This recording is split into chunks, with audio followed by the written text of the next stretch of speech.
La plupart des entreprises gaspillent des milliers d'euros sur Meta Ads parce qu'elles n'ont pas la bonne structure. Elles font de la pub comme en 2019. Dans cette vidéo, je vais vous montrer la structure de campagne qui fonctionne en 2025 et qui va vous amener de vrais clients et pas juste des leads pas qualifiés.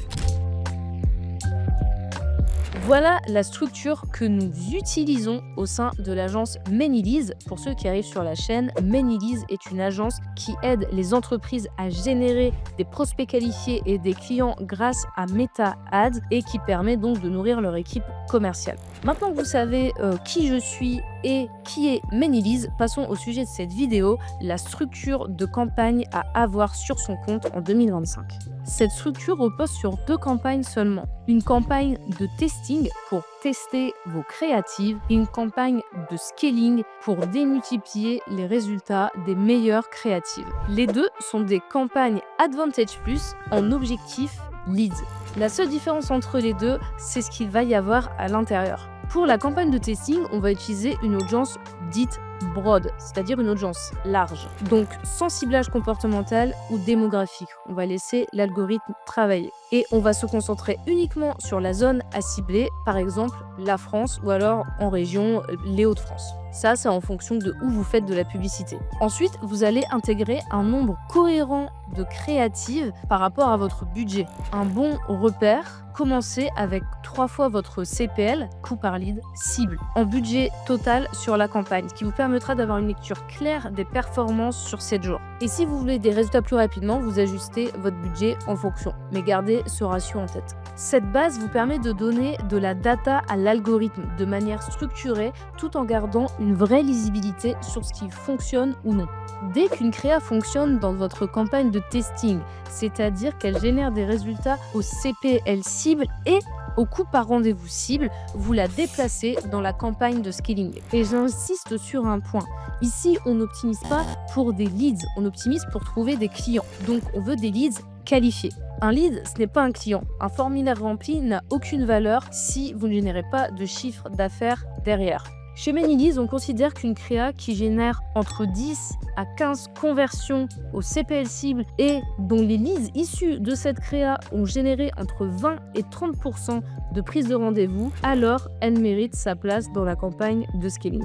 Cette approche permet de valider les créatifs sur leur véritable impact business et pas seulement sur les résultats, par exemple le coût par lead dans le business manager, qui parfois sont bien éloignés de la réalité du business. Donc on ne va pas juste regarder des indicateurs marketing. On veut que l'algorithme comprenne le plus rapidement possible quelle créative attire non seulement des leads, mais surtout des leads qui prennent rendez-vous et qui deviennent clients. La campagne de scaling a exactement la même structure que votre campagne de testing, à la seule différence qu'il n'y a que des créatives déjà testées et validées précédemment dans votre campagne de testing qui se trouvent à l'intérieur de la campagne de scaling. Et donc, puisque c'est déjà testé et validé, vous pouvez vous permettre de mettre un plus gros budget dessus. C'est pour ça qu'on parle de campagne de scaling, donc de campagne de mise à échelle. On augmente drastiquement le budget sur ce type de campagne.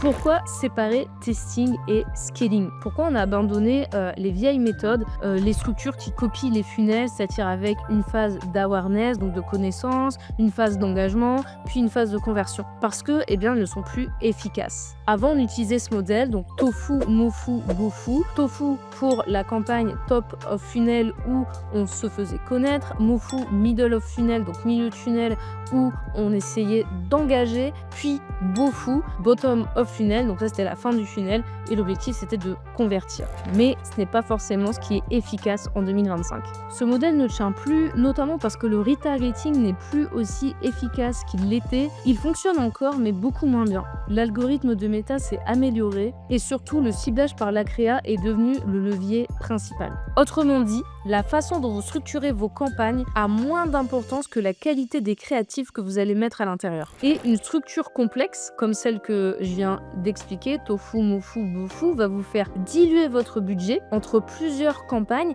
qui ne servent pas directement l'objectif final, c'est-à-dire la conversion, plus de clients. Et en plus, ces anciennes structures vous forcent à segmenter vos audiences alors que l'algorithme de Meta fonctionne aujourd'hui beaucoup mieux avec des audiences larges. En réalité, faire de l'awareness, faire des campagnes de notoriété pour une marque aujourd'hui, dans 95% des cas, ça n'a pas vraiment de sens. Si vous n'êtes pas Coca-Cola ou vous n'êtes pas Nike, vous n'avez pas besoin de ce type de campagne. Vous avez besoin de campagnes qui convertissent. C'est plutôt une perte d'argent parce que ça ne va pas vous amener de nouveaux clients de faire ce type de campagne sur Meta. La stratégie moderne, c'est audience large, créa ciblée, structure simple.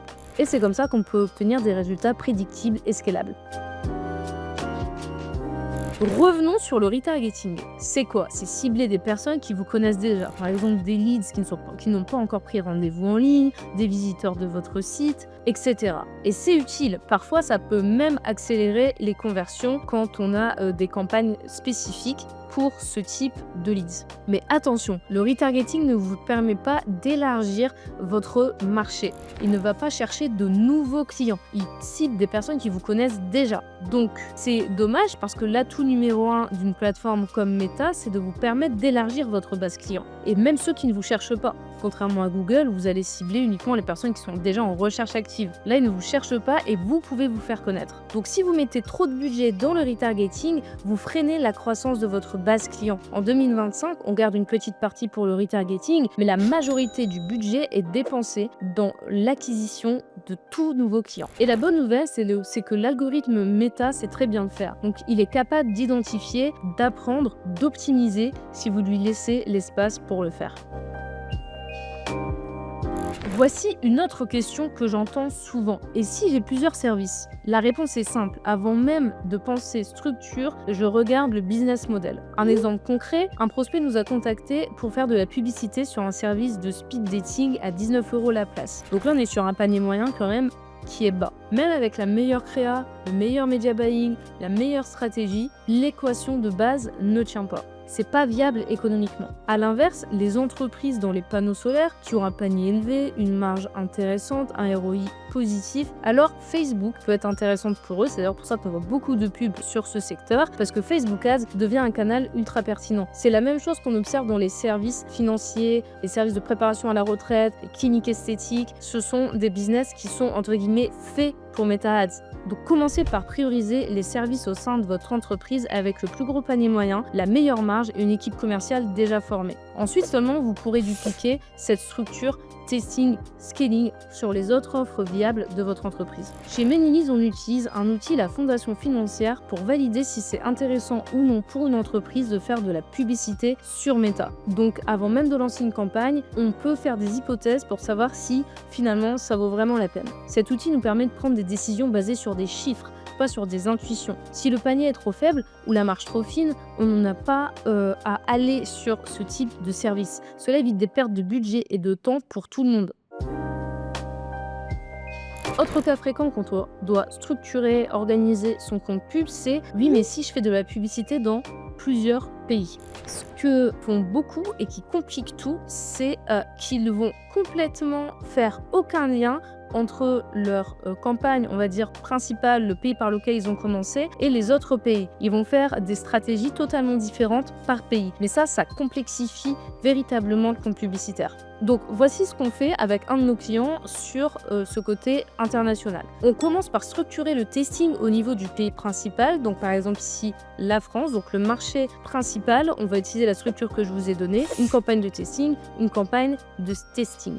Une fois qu'on a les créas gagnantes, on les traduit et on les utilise directement pour un autre marché, un nouveau pays, par exemple l'Italie. Donc on n'a pas besoin de tout recommencer de zéro. On a un gain de temps, un gain de budget et des performances qui décollent plus vite. Et c'est là le point crucial. On ne refait pas de testing dans chaque pays. Les créas gagnantes, une fois validées sur le marché principal, sont directement utilisées ailleurs. S'il n'y a pas de conflit culturel fort, on n'a pas besoin de refaire des créas. Ce qu'on va faire, c'est qu'on va utiliser donc les mêmes besoins, les mêmes objections, souvent les mêmes déclencheurs d'achat. On adapte juste la langue. C'est une stratégie qui permet d'accélérer la croissance internationale sans multiplier les coûts de test. Et l'important, c'est la preuve de la performance avant la duplication. Et si on l'a dans un pays, on peut très vite l'avoir dans un autre. Vous allez voir beaucoup de structures circuler sur YouTube, beaucoup d'ailleurs adaptées pour l'e-commerce. Maintenant, pour la génération 10 en 2025, la structure que je viens de vous partager, la campagne de testing et la campagne de scaling reste selon moi la plus efficace.